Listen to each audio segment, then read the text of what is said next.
Hi, my name's David. I own and operate Country Whatnot Gardens here outside of Rochester, Indiana, which is about an hour south of the Michigan state line. Here behind me, I have a variety of bamboo called Harbin.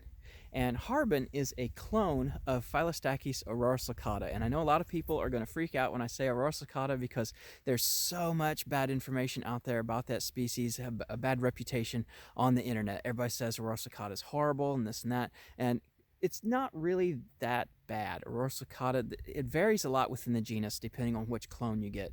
Harbin here, for instance, has been here for about 15 years, and you can see how small it is. It does top kill every year. It's one of the most tender, in fact, it is the most tender clone of Auroroslicata I have.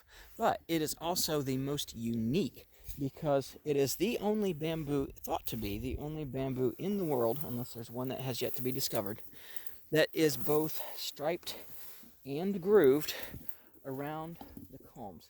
And I don't know how to get my camera down here to show you because this is so cool. It's I don't know if you can see that or not, but it's actually grooved all the way around the culm. Like most bamboo has a one groove where the branches are folded up in shoot stage, right? It's called the sulcus, and it's where these branches would be folded up when the bamboo is in shoot stage, and then they umbrella out as the shoot develops and turns into a mature culm. But Harbin, I'm going to turn my camera on the side here. I'm sorry about that. I don't mean to disorient you. But anyway, I got to show you down here because the trait is more visible. Look at this, the fine stripes and the grooves all the way around the culm. You can see it up here in the node even. It's a very, very unique bamboo. And even though this one does top kill yearly here, I think it's still worth growing just for that ornamental factor. And the fact that it's slower growing would actually make it more friendly to pot growth. I haven't tried it, but I mean to. It could quite possibly work in a large container. And if you could like wheel it into like an unheated building in the winter just to keep it out of the wind, like an unheated garage or something, you would probably get larger culms on it without it being top killed.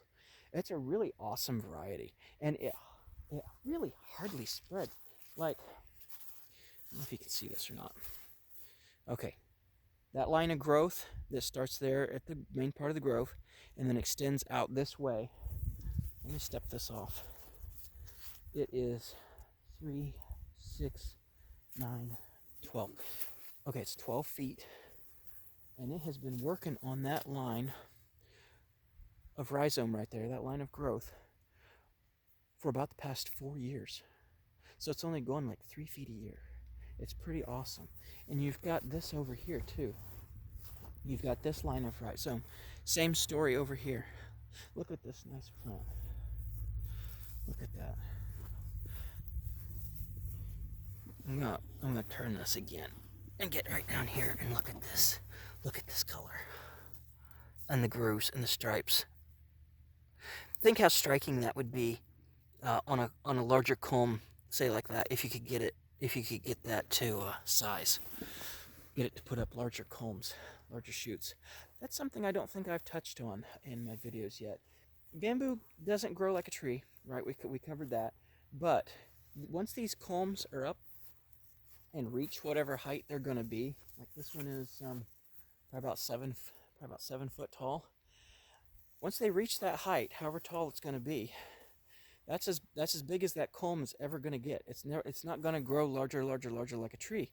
It hardens off, and that's it. The way bamboo increases in size is that it puts up larger and larger shoots each year as the growth matures.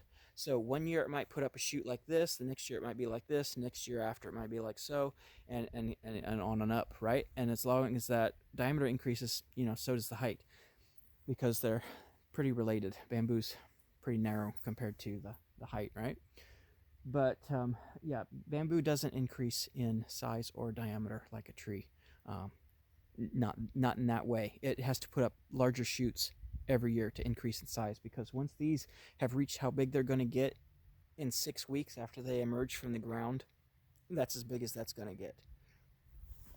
And the shoots also, they emerge from the ground full diameter, however big they're going to be. However big that culm is going to be when it ends up at maturity is how big it comes out of the ground. The shoots come out of the ground full diameter of however big that culm is going to be. So when this culm, that's about half an inch or whatever it is in diameter, came out of the ground, that shoot was already that size. And then once the culm sheaths fell off and everything, it actually probably looked a little bit smaller than it started out. But the culms, they come up from the ground as shoots, however big around they're going to be. But anyway, this variety called Harbin, this clone of Phyllostachys rosicata, is quite slow compared to the species. I've got, let's see, Rosicata, Auricaulis, Spectabilis, Harbin, and Harbin inversa. I've got five. I have five varieties, five different clones of Rosicata, including the species. So I guess one species and four varieties, or however you want to count that. But Harbin, even though it top kills each winter for us here in Zone 5B, I still think it's worthwhile growing. It's a beautiful bamboo, very, very unique. It would be something that would look great in a planter on a patio, even though you would have to root prune it every couple of years. If you could take it in even to an unheated garage to keep the wind off of it, because again, winter wind is what is the worst part of the top kill, because it's blowing across the plant, evaporating moisture from it faster than the plant can replenish it. So sub-zero temperatures coupled with high winds is what often desiccates a grove. Harbin here, unfortunately, sooner than a lot of the species and varieties here in the garden.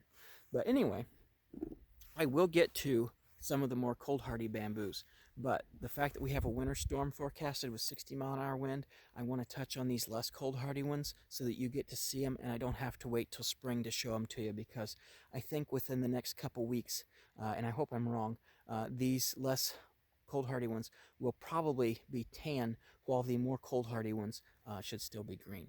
And I will get to those. Again, I'm trying to arrange the videos according to the weather so I can beat the weather so I can show you more species. But anyway, I hope you enjoyed meeting Phyllostachys rosicata Harbin.